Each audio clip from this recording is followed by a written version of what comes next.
Oh, hi there, friends. So as I'm sure most of you have heard, there have been a few rumors floating around about upcoming Nintendo Directs. One of these rumors stated that we were going to get a Nintendo Indies Direct on March 18th, and then another full Direct on March 26th.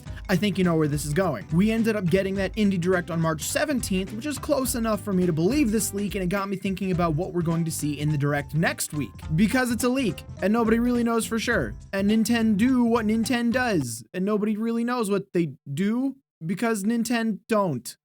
Alright, I've done my best to give some realistic predictions of what we might see and some things that I don't think we'll see. Without further ado, like, comment, subscribe. Let's talk about Nintendo. So let's start with some of the things that are slated for this year for Nintendo. With E3 being canceled and all, we don't know if Nintendo is going to have an E3 presentation at all. But either way, it only makes sense that Nintendo would give us at least a few more details on the first Pokemon DLC pack. Isle of Armor comes out in June, which is just about 3 months away, and with E3 generally happening around the same time, it would just make sense to give a few more details to keep people excited. We might even get a release date for their Crown Tundra as well. Xenoblade Chronicles is slated for this year as well, with a ton of rumors supporting a spring release even, so we may get a stealth drop or at least a release date announcement for sometime in the very near future. Everyone's inside hiding from the rest of the world anyway, might as well give them a massive JRPG to work on. I originally had Smash Bros in my predictions, but with the recent Famitsu article detailing that the development of Smash Bros isn't going as planned due to obvious reasons, I don't think we'll be getting any news about this anymore. Maybe they can announce one of the characters that could be tied to Nintendo, but I don't see them saying much of anything about Smash at this point. Unless, of course, it's someone from The Wonderful 101. Speaking of which, The Wonderful 101 has just finished a fairly successful Kickstarter, and since they already had a deal with Nintendo to re-release the game anyway, it only makes sense they would draw attention to it. Maybe we'll even see Wonder Red in Smash?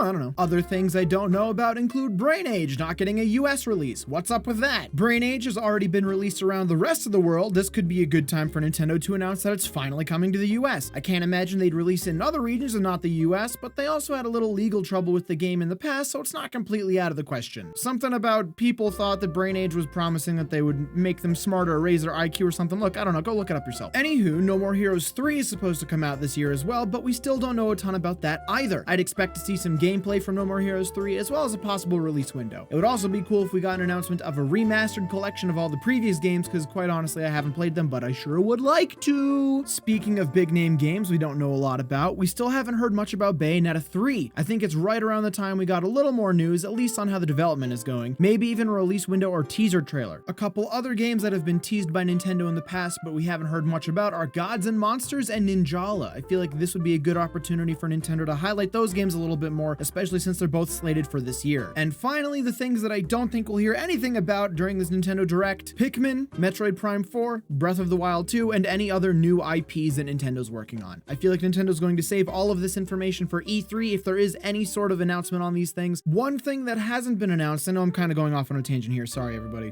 One thing that hasn't been announced that I think we might hear something about is Animal Crossing DLC. With the game coming out just a short 6 days before the supposed Nintendo Direct, I feel like it would make sense if they followed up the release with Animal Crossing with more information about Animal Crossing and what to expect in the future. They've already announced that they're going to be adding holidays through DLC patches, so why not add even more villagers, more furniture, more everything? And with Animal Crossing being such a fresh release, it just makes sense they would talk about it now rather than later. They want to strike while the iron's hot and while everyone is still excited about Animal Crossing before they move on to other games. I don't think they'd go as far as to give specifics on what's included in the DLC passes, but I do expect them to at least announce them, give us a cost, roughly how long the DLC pass will last for, a DLC season if you will, and then maybe what kinds of content to expect in the DLC pass. Have I said DLC pass enough yet?